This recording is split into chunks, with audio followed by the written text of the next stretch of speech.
Yeah, it's the Archivest, y'all. Exclusively interviewing Pete Rock. Peace.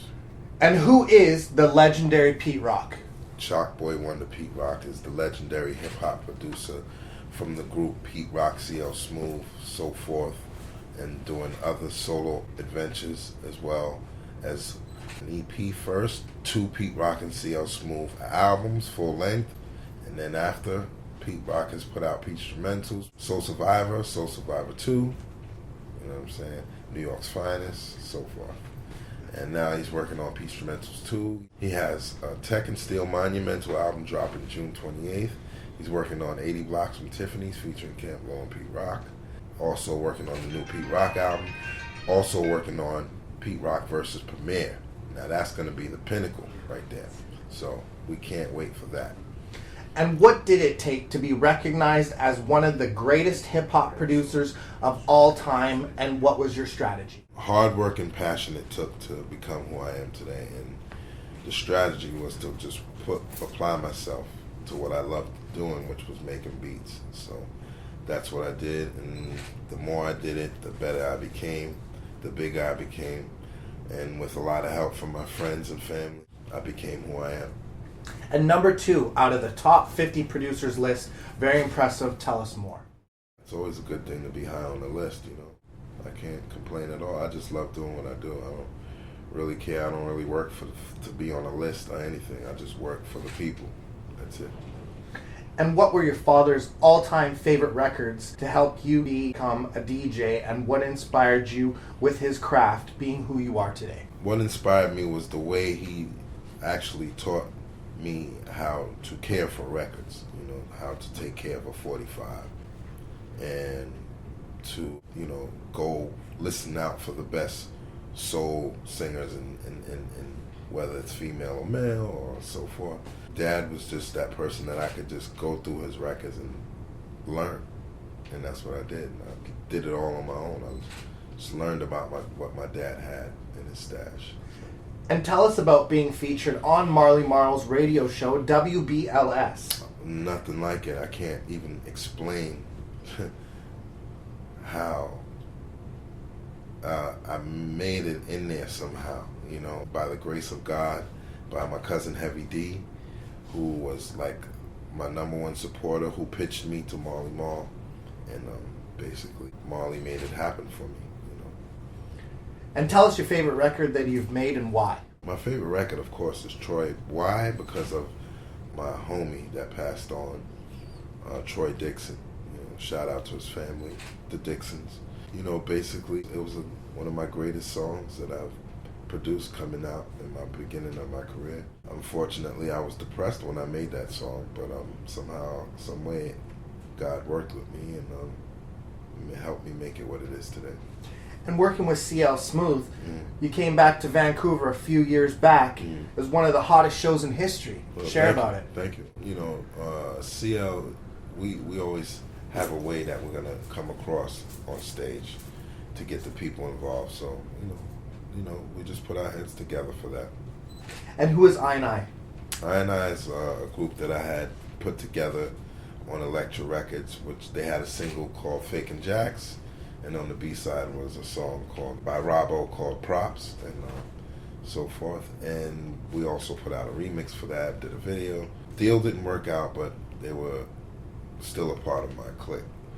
Robbo, Ross, and my brother Grap. We know Soul Survivor 1 and 2 have made huge waves in the hip-hop industry. Let us know about your inspiration and influences behind them. Doing Soul Survivor 1 basically was like being on Loud Records was the biggest inspiration for me. They were the hottest rap roster at the time that I was on ever as a solo artist. So with that, I just took it in stride, man. Each and every day, took it day by day, meeting the guys, meeting the whole staff, then meeting the artists, you know, from the whole Wu-Tang Clan to Mobb Deep to Big Pun to Davina to, like, man, Cellar Dwellers, I mean, everyone that was on that label. And NY's Finest, tell us more, and the single, 914. Oh, 914 is basically a song that I want to bring back to my hood, where I'm from, Mount Vernon, New York. and Styles P and Jadakiss and Chic Luch. They're from Yonkers, New York.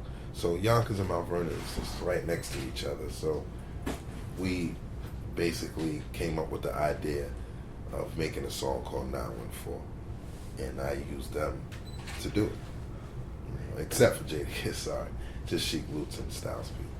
And one of my first interviews I ever did was Camp Low back in late 2009. Yeah. They let us know that you actually are working on a record with them. Yeah. Share about the connection, because they put it out the bag without anyone knowing about it. Yeah, we how I met the guys was leaving the studio session one night, bumping into someone. That someone told me, hey, Camp Low's upstairs, you want to come meet the guys? So I met them one time before but missed the opportunity. So this time I said I'm going to seize it. So I went upstairs and met them. Ended up getting on a song with them and Styles P. So with that said, ended up playing some beats for them, and we talked about doing music, and that's how it happened. And now we're working on a project, which is called 80 Blocks and Tiffany's. I'm doing a mixtape right now, which is really dope, and then the album will be out shortly after. So I'm really excited about that. And back in 2010, one of my biggest memories, rest in peace to Rasul. I also interviewed Ninth Wonder in the spring of 2010. Can you share about the best memory about your basement floor? Whoa, when the guys came over that time, it was like maybe 8 or 9 of them. And, they all came over, and, I met them. My brother introduced me to them. I let them stay the night over and, played beats all night until we fell asleep, and, woke up the next day making beats. And I think I might have cooked them some breakfast or something. And then that was it. It was a great time. They had me really geeked, One of Ninth Wonder's best memories when I did an interview with him. Yeah, man, that was a good day. And Smith & Wesson now coming out, Monumental. Yeah. Share about the production behind it. Monumental basically is like something I always wanted to do with the guys, you know what I'm saying? But finally, they told me a conversation they were having about bringing their voice back, and the Smith & Wesson voice back, and threw a couple of names in the air. My name kept popping up, and to me, I always wanted to mess with them, but in a way, not just doing 1 or 2 songs, maybe doing a whole project with them. And we made it happen. I'm glad the guys picked me to do it. And Shut 'Em Down, making this remix from Public Enemy and Night Train, doing them in 12 hours. Tell everyone about this. Yeah. You made the greatest remix of all time. Yeah, man, thank you very much. I was just really excited to have the job of remixing the Public Enemy record. So I ended up, working on the beat really quick that day, and it came out really well. And, I was putting the pieces together. All that I needed was a tempo to the original song. So once I got that, I just built my own elements, you know what I'm saying, And more than 90,000 records. What is your all-time favorites? And what has been making the most success in your career? It's too many to name, but I'll name a few. Let's see. Let's talk about. I range from like James Brown. I mean, even earlier than that, but I'm just gonna start there. James Brown, up. James. Then you got the '80s era with Rick James, Luther Vandross, that whole thing. Then you had the Tony Humphries era. They were DJs on the radio, playing, a lot of this independent music that we learned over the years. And then you have, 80s rap, you know what I'm saying, which was the beginning of Run DMC, King Tim III, which was Fatback Band. That was the really first, then Sugar Hill Gang. Then the rest was history. Curtis Blow, Fat Boys, you name it, Houdini. And your conversation with Notorious B.I.G., his inspiration from your creations, and your favorite times with Tupac Shakur. Favorite times with Tupac, I remember being in Oakland with him in the restaurant, me, him, and CL just sitting down talking, playing games and clowning around in the restaurant. That was my memory. And then there's another one where Tupac was in Atlanta, where he had the mic and he was running around in the crowd with the mic in his hand with a Carl Kanai hoodie on. and we bumped into each other and spoke and hugged up and stuff. And then with Biggie came over to the crib. He was in the basement. We had a big conversation about music in the basement. You know, just doing the music that we do.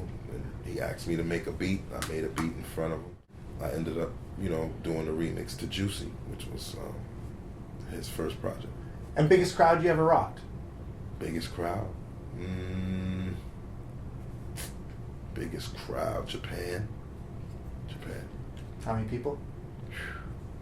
Maybe like close to 18, 19,000. And you got any shouts? Yeah, shouts to Duck Down, shouts to Tech and Steel, shouts to Camp Blow, Geechee Suede, Chiba, Sunny Chi. And shouts to Duck Down and Donnelly Group. And this is the Archivest, and you already know the name, y'all. Peace.